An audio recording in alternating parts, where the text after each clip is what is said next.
Okay, as promised, we are showing you here the Mark III battery adapter. Now, when you first look at this, it looks just like the Mark II components, and that's a little bit deceiving.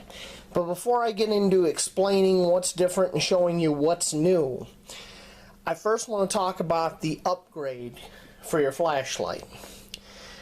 This upgrade has been so useful for me, and it really made the Mark III possible. Even if you don't build a battery adapter, like I've shown in my other video, how to build the Mark II, even if you don't do that, you should probably think about this upgrade.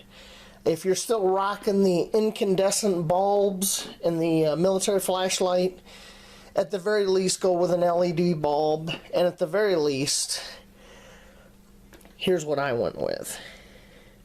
This bulb right here. And I get that from superbrightleds.com. And as you can see here, volts, 1 to 9 volts DC. Now, the only thing it doesn't say in this label, which I'm going to tell you, and I'll put a link in the description and everything so you can go find this bulb, is it's 65 lumens, 1 watt bulb. Now, the Fulton bulb is only 40 lumens. So right out the door, it's already brighter than the Fulton bulb. But that 1 to 9 volts DC, let me tell you, that 1 to 9 volts DC got me thinking when I saw it online. So as you can see, I ordered it, and because of this bulb, that's how the Mark III came to be. And just in case you didn't hear what I said, superbrightleds.com sent me a nice little sticker that'll go on my toolbox. But anyway, the Mark III. First of all, you'd have to have this bulb to build what I'm going to show you and get all the coolness out of it. So I'm going to start showing you what's new. All these components are roughly the same except the main body. First thing is, in the top, you'll see I have a copper disc in there, and that's so you can get more contact area, and that plays into a lot of the new components. When you take the main body, using the flashlight here, and you look down in there, you'll see there is a little ledge or flange all the way down. This has all been bored out, and the rest of the components are pretty much the same in this part. So, what entirely is new? Well, this bulb can go up to 9 volts, so why not a 9 volt battery adapter? Boom! So now you can use a 9 volt battery. So that's one. But the other end of the spectrum, this can go down to 1 volt. So what if you only had one D cell, or one AA, or one AAA, and you wanted to use the flashlight? Well, you can. And we're going to start with first we're going to take the bulb I have in here out.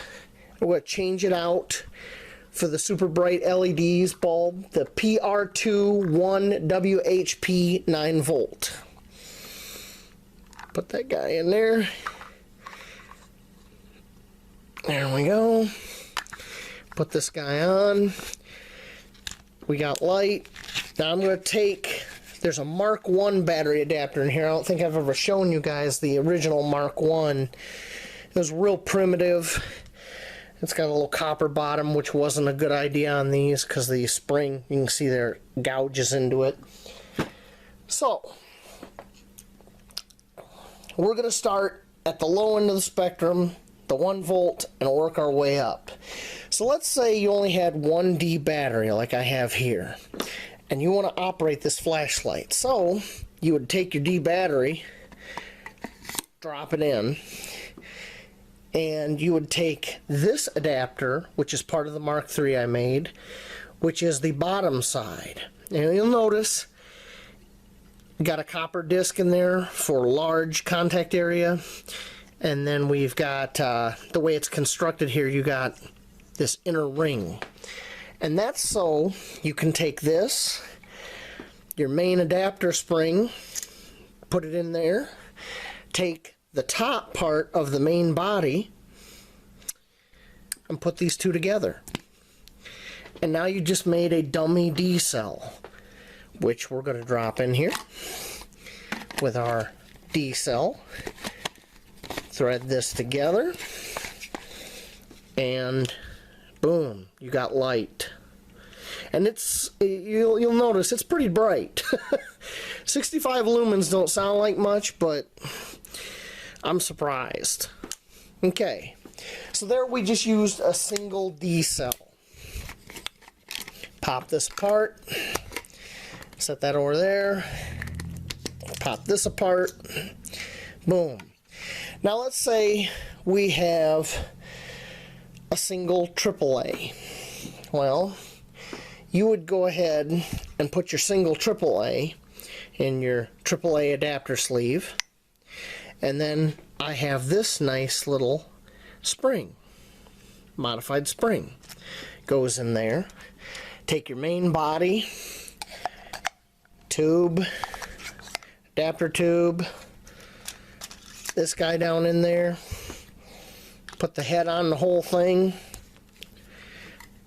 put it in,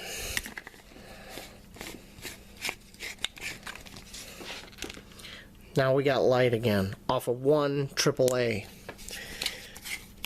Take it apart,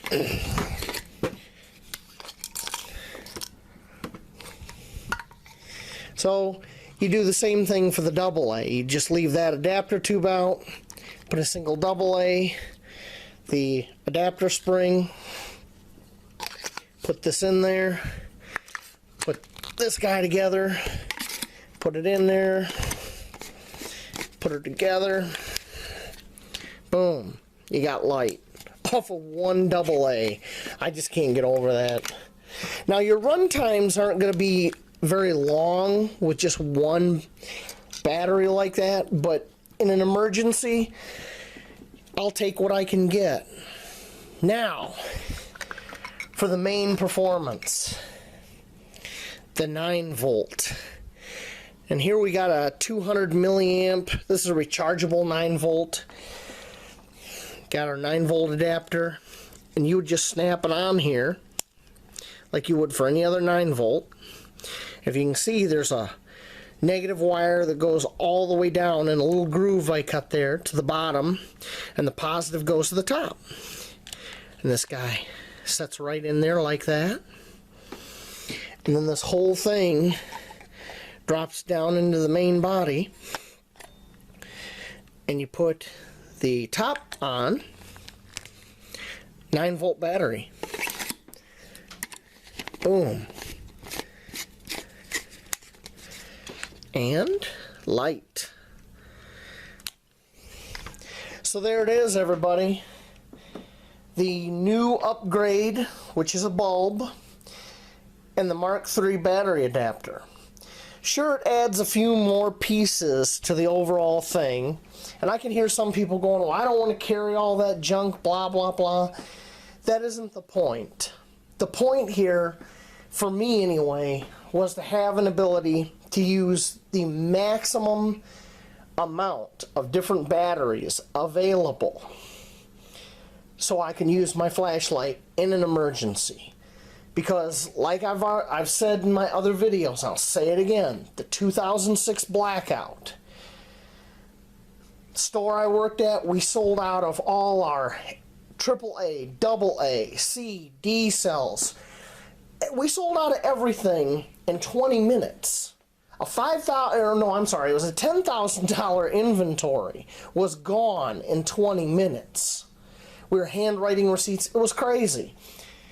And only the weird photo batteries and 9 volts were left. Well, with that bulb, I can use 9 volts now. I mean, how cool is that? I can use a 9 volt in my military flashlight. So, for me, I'm going to make several of these, keep one in a drawer here, put another one in my truck. You know, just in case. I'd rather have it and not need it than need it and not have it, to use an old military adage. So, I hope you guys like this. Comment, you know, ask questions. I'm more than happy to answer your questions. And y'all have a good day.